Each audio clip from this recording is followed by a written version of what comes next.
Soy Eduardo Longoni, soy fotógrafo desde hace ya demasiado tiempo, casi que me olvido, desde 1979, así que hace como 40 y pico de años.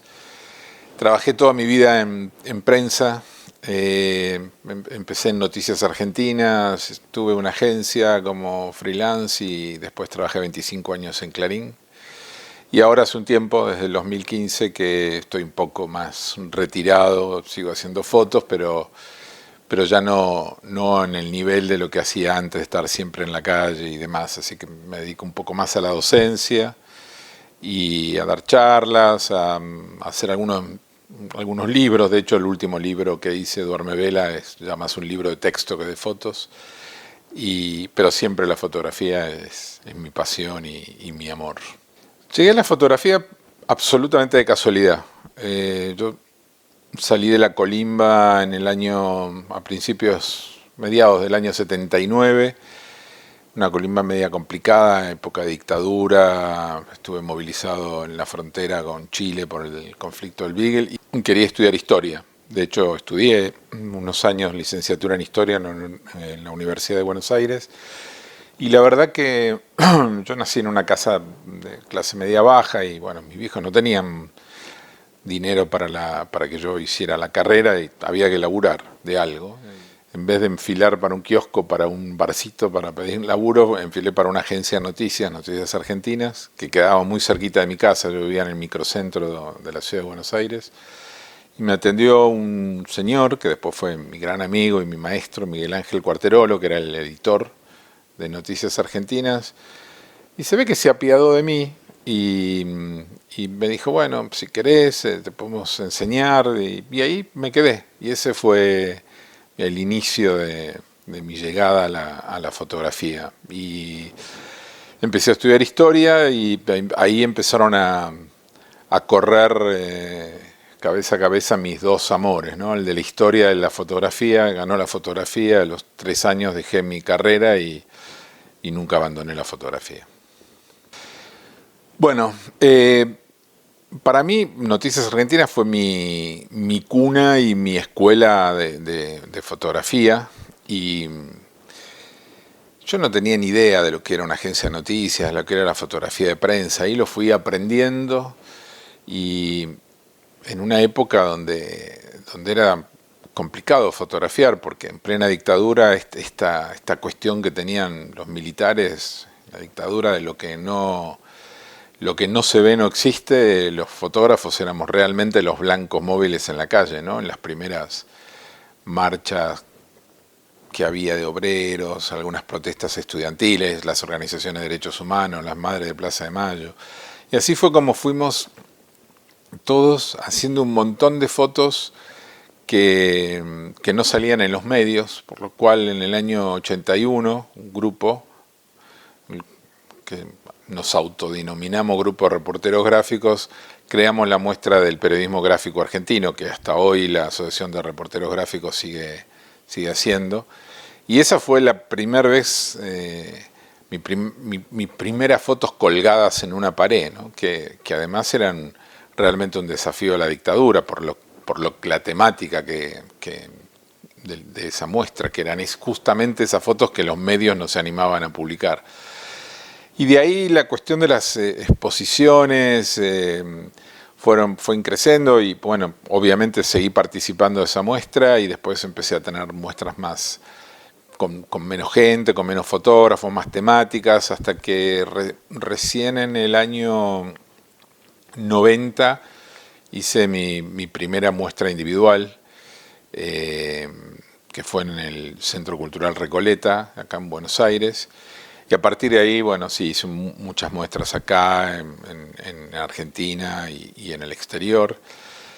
Y mi primer libro, a mí me apasionaban los libros, siempre me apasionaban los libros de fotografía. Y el primer libro que compré allá por 1980, con los primeros sueldos de Noticias Argentinas, fue una recopilación de trabajos de Cartier-Bresson, que no era en ese momento mi gran ídolo, porque me parecía que me atraía más la fotografía más de conflicto, más lo que era Robert Capa, Kudelka. Pero bueno, a mis colegas les encantaba Cartier-Bresson y yo decía, bueno, algo debe tener y dormía con la mesita de luz con el libro ese a ver si me entraba algo por ósmosis. Hoy creo que, bueno, por algo es la mirada del siglo XX, ¿no? Cartier-Bresson.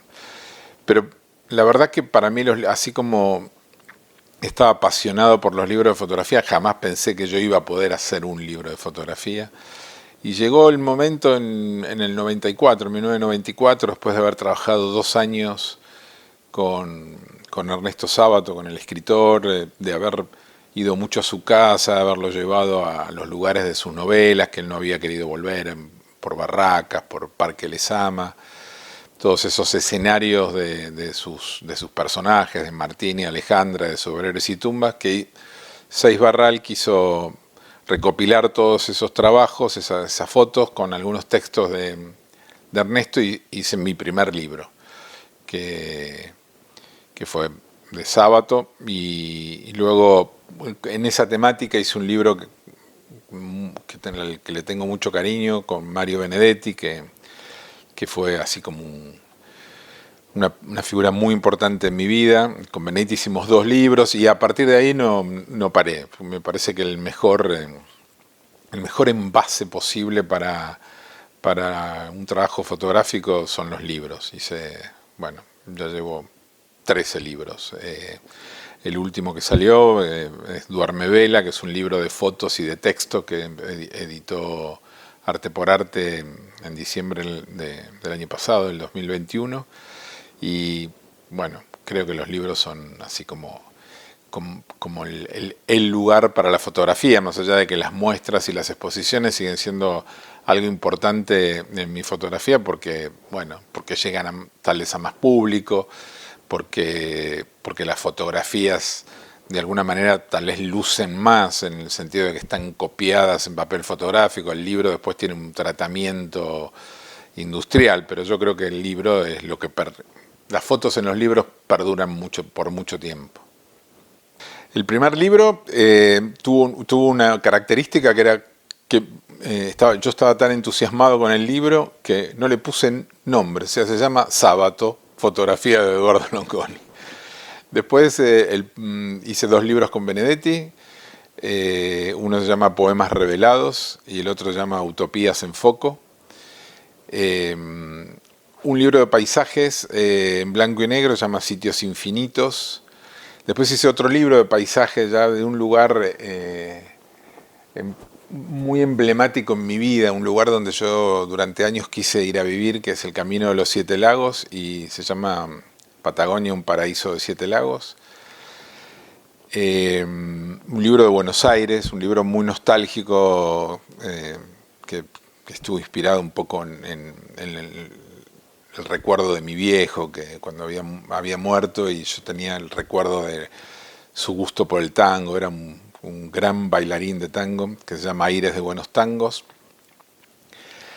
Bueno, una recopilación de todas mis fotografías que tienen que ver con la política y con las crisis sociales, con la dictadura, se llama Violencias. Bueno, Duerme Velas, el último, lo estoy diciendo un poco fuera del orden.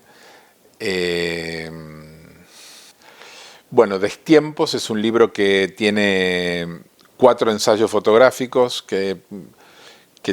donde yo fotografié el mundo de los monjes cartujos en un convento, en un monasterio de clausura, el carnaval de Humahuaca, el toreo de la Vincha en Casabindo, y la comunidad menonita en La Pampa. Después hice un libro que se llama Imágenes Apuntadas, que es un libro en donde están quizá las fotos más conocidas, mis fotos más conocidas, desde fotos de la dictadura hasta fotos de Sábato, Benedetti, hasta el gol, la mano de Dios de Maradona, que están contadas las historias de cómo hice esas fotos, del contexto político, social o deportivo, y de qué manera llegué a enfrentarme a esa escena.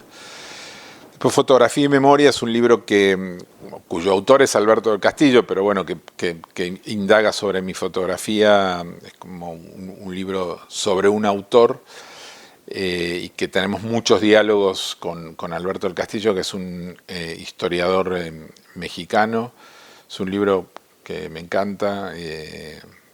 Bueno, llevo varias charlas. Él es un tipo muy grosso en la historiografía de México, y vino especialmente a la Argentina a hacer este trabajo. Hay un libro que hice con mi amigo Jorge Piccini, en Bariloche, que es un libro digital. Es mi único libro digital, un ebook que hicimos juntos, y que tiene como dos grandes temáticas. Un trabajo que él hizo de fotografías, de proyecciones de fotografías sobre cuerpos, sobre desnudos de mujeres, y un trabajo que yo hice de tatuajes sobre la piel de la gente que va al santuario del Gauchito Gil. Y nos gustó esa idea de la piel como lugar donde se inserta la imagen, y hicimos este libro digital que se llama Superficies. Pienso que los fotógrafos siempre tenemos alguna foto con la cual se nos identifica, o que es la foto que pensamos que es la más importante de nuestro oficio, de nuestros años de oficio. Yo fui cambiando eso, lo fui cambiando con el tiempo. Durante muchos años pensé que mi foto más importante era la foto de los militares mirando a cámara, que de alguna manera que hice en el año 81, en plena dictadura, y que obviamente no se publicó en ese momento, pero que terminó siendo como una especie de símbolo, de ícono en contra de la dictadura. Pero años más tarde me sucedió algo, que fue que en el año 89 yo hice la foto, hice fotografías en el alzamiento, en el copamiento, perdón, del MTP, del Regimiento de la Tablada, y la recuperación por miembros del ejército y demás. Y a media tarde de ese 23 de enero del 89 hice una foto donde dos de los guerrilleros se rinden ante las tropas del ejército, que fue en ese momento una foto muy publicada. Yo en esa época ya trabajaba como freelance, tenía una agencia propia, porque era la única foto donde estaban los dos bandos en pugna, ¿no? Los guerrilleros por un lado y los militares por el otro, y ya ese copamiento estaba empezando a llegar a su fin. Pero con el tiempo, esa foto yo creo que las fotos van teniendo varias vidas en general, y lo que fue en ese momento una foto periodística, después esos dos guerrilleros empezaron, que yo desconocía su identidad, empezaron a tener nombre y apellido. Uno es José Alejandro Díaz y otro es Iván Ruiz, que no estaban ni en la lista de los guerrilleros muertos ni en la lista de los guerrilleros que fueron detenidos y juzgados. Por lo cual se empezó a hablar de los guerrilleros que faltaban, de los desaparecidos. Había 4 desaparecidos entre los integrantes del MTP que tomaron la tablada. 2 de ellos eran los que estaban en mi foto. Esa foto empezó a circular y fue a parar a la Comisión Interamericana de Derechos Humanos, que le exigió al Estado argentino que investigara sobre el tema, y fue la prueba principal para reabrir la causa, que la Corte Suprema le obligó a la Cámara, al Tribunal de San Martín, al Tribunal Oral Federal de San Martín, a reabrir la causa, y fue de alguna manera la prueba principal que sirvió para juzgar al general Arrillaga, que fue el responsable de la recuperación del cuartel por la desaparición de José Alejandro Díaz. Por lo cual, yo creo que desde lo periodístico esa es mi foto más importante. Pero por otro lado hay un fantasma que me persigue toda la vida, que es la mano de Dios, bueno, el gol de Maradona frente a Inglaterra en el 86, que sin duda es mi foto más conocida. Y en algún momento, como para mí la foto de deportes era una foto que no era lo más importante. Yo hacía deporte, me gustaba mucho hacer deporte, pero sobre todo porque eso me daba mucha práctica para mi fotografía en la calle, para mi fotografía más política y social. Pero fue justamente este historiador del que hablaba hace un ratito, este historiador mexicano Alberto del Castillo, el que me hizo notar una vez que esa foto ya trascendía lo deportivo, que era una foto casi política, ¿no? Que era el hecho más rebelde del jugador de fútbol más rebelde que haya tenido la historia del fútbol, que siempre tuvo una cuestión de defender a sus colegas futbolistas, a estar en contra de los tipos de la FIFA, de la AFA. Con lo cual, bueno, me convenció en adoptarla de nuevo la foto y creo sin duda que así como la de la tablada, tal vez es mi foto más importante por lo que significa, la de la mano de Dios es mi foto más conocida. Yo ese mismo día, esa misma tarde del partido, copié esa fotografía y yo esperé que se fueran todos y le regalé la foto a Maradona, que me acuerdo que la miró, se iba yendo con una sonrisa y que supongo yo que la debe haber tirado a la basura, porque me acuerdo que ellos digo, el equipo, los dirigentes, Bilardo, tenían un hermetismo con eso. Y después, al tiempo, yo me enteré que en realidad ellos tenían miedo que le sacaran el partido. Y después, yo no tenía mucha cercanía a los futbolistas y a Maradona, nunca lo vi, hasta que no me acuerdo bien qué año era, pero creo que era en los 2000 cortos, 2004, 2005, él hizo un programa llamado La Noche del 10, que su mujer, que en ese momento era su mujer, Claudia, era la productora, y Claudia me llamó para pedirme la foto, y yo le dije que con todo gusto le iba a dar la foto, y a los 2 días me dijo, no me la mandes porque Diego dice que no lo hizo con la mano. Habían pasado 20 años, ¿sí? Él seguía negando que lo había hecho con la mano hasta que, bueno, a los 30 años del gol de ese partido, de ese 22 de junio del 86, en el 16, en C5N, me invitó Víctor Hugo a hablar un poco sobre esa foto, y justo mientras yo estaba hablando, le dieron una sorpresa a Víctor Hugo y lo habían ido a buscar a Maradona.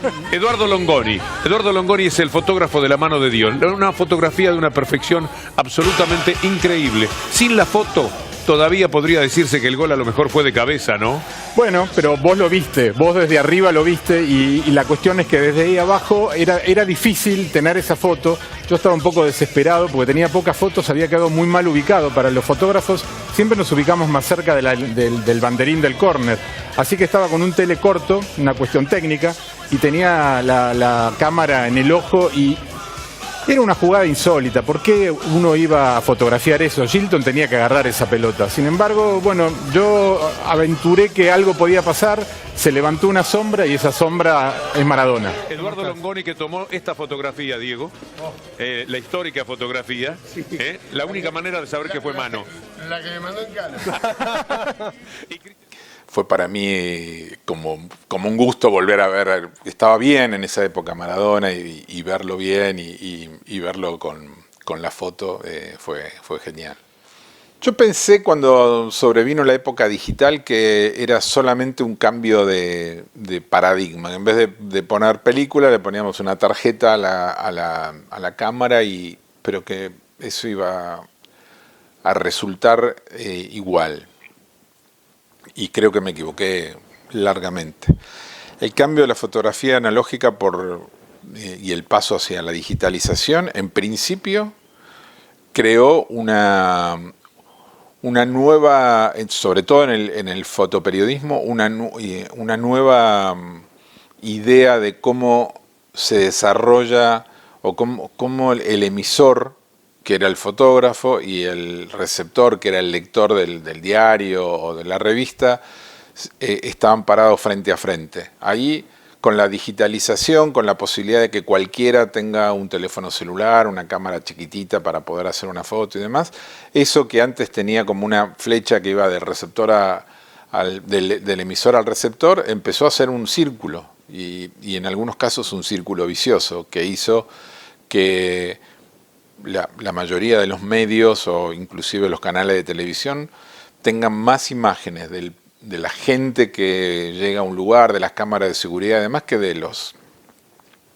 profesionales fotógrafos o camarógrafos que trabajaban en esos medios. De hecho, el gran empleador de fotógrafos, no solamente en la Argentina, sino en todo el mundo, fueron los medios de prensa que hoy, desde hace un tiempo largo ya, son los grandes expulsadores de mano de obra. O sea, cada vez hay menos fotógrafos en las plantas de los diarios y menos camarógrafos en los canales de televisión.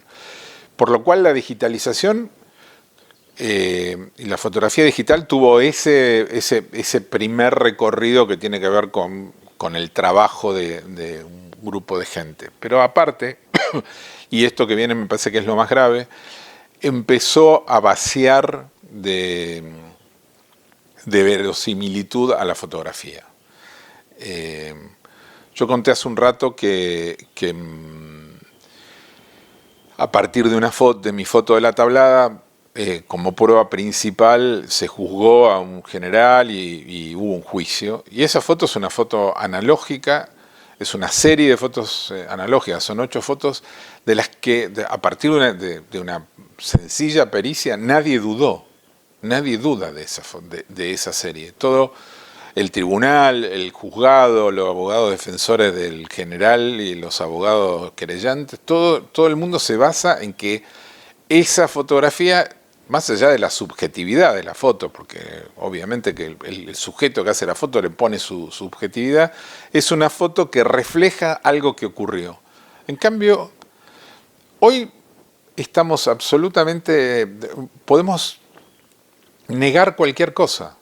O sea, de hecho, según las encuestas, no creo mucho, pero hay un 50% de la gente que piensa que el atentado a la vicepresidenta no ocurrió cuando hay un arma que le está apuntando a la cabeza a 20 centímetros. Y esto tiene que ver, aparte de una cuestión ideológica, además que no nos vamos a meter en eso, con empezar a desconfiar de las imágenes. Es bastante sintomático que alguien antes veía una foto y inclusive grandes pensadores de la fotografía, como Susan Sontag, decía bueno, que la fotografía era una ventana a la que uno se asomaba porque algo de verdad había en ella. Y hoy uno ve una fotografía y rápidamente desconfía de esa foto. Mi madre tiene 99 años, no tiene la menor idea de que es una computadora ni internet, pero sabe que hay un programa que se llama Photoshop que puede hacer mentir de lo que decía una foto a lo que quieran. No sé, para ella las arrugas de Mirta Legrand o de Susana Jiménez, no importa, cosas que pueden ser inofensivas o otras que pueden manipular la imagen, por lo cual hubo muchos más cambios de los que yo preveía de la fotografía analógica a la fotografía digital. La primera nota que yo hice fue un atentado de montoneros a Juan Alemán, que era el número 2 de Martínez de Hoz en plena dictadura, en el año 79. Y yo llegué ahí absolutamente de casualidad, porque era mi primer día en Noticias Argentinas, no había ningún fotógrafo, todos se habían ido, y yo llegué a ese lugar con una cámara, con un normal, sin documentos porque todavía estaba afectado a un regimiento, porque todavía no me habían dado la baja definitiva de la colimba, obviamente sin credencial de prensa y sin plata, o sea, nada, no tenía nada, tenía una cámara, una Olympus OM1 con un normal. Y llegué, y eso era en el barrio de Belgrano de la ciudad de Buenos Aires, y había un auto ametrallado que estaba en la mitad de cuadra y había un cordón del ejército, ya no de la policía sino del ejército, y estaban los fotógrafos de los distintos medios a los que yo no conocía fotografiando con un tele largo y se veía el auto, yo qué sé, yo tenía un normal y no se veía nada, era una hormiguita el auto, hasta que en un momento vi que bajó de un vehículo Martínez de Hoz con sus guardaespaldas y yo dije, bueno, acá entro. Yo tenía el pelo corto porque recién la última maldad que le hacían a uno cuando le daban licencia hasta la baja era pelarlo. Y entré hasta que me paró un tipo del ejército y me dijo, ¿y usted dónde va? Y yo le dije, yo soy fotógrafo del primer cuerpo de ejército. No entiendo por qué se me ocurrió semejante. Hoy pasaron 40 y pico de años, me sigue dando miedo. En plena dictadura, sin documentos, se me ocurre decir una cosa así. Pero creo que esa repentización, esa voluntad de decir, yo tengo que entrar acá porque tengo que fotografiar. Era el auto del número 2 de Martínez Dios ametrallado con Martínez Dios al lado. Me parece que ese tipo de pequeñas, si se quiere, mentiras piadosas, y son las que de alguna manera tiene que también tener a flor de piel el fotógrafo de prensa, porque en general siempre vivimos en un país del está prohibido, del no. No se puede hacer, no se puede fotografiar, no se puede entrar, y me parece que para vencer eso a veces hay que tener cierta picardía. Plazos de protección legal sobre la fotografía. Ley 11.723. Régimen legal de la propiedad intelectual. Actualmente tenemos un plazo de protección patrimonial de 20 años a partir de la primera publicación, artículo 34. Terminado ese plazo, la obra pasa a ser de dominio público pagante. Es el Fondo Nacional de las Artes el encargado de cobrar un canon por el uso de las fotografías, pudiendo disponer de los beneficios económicos que surjan de ella.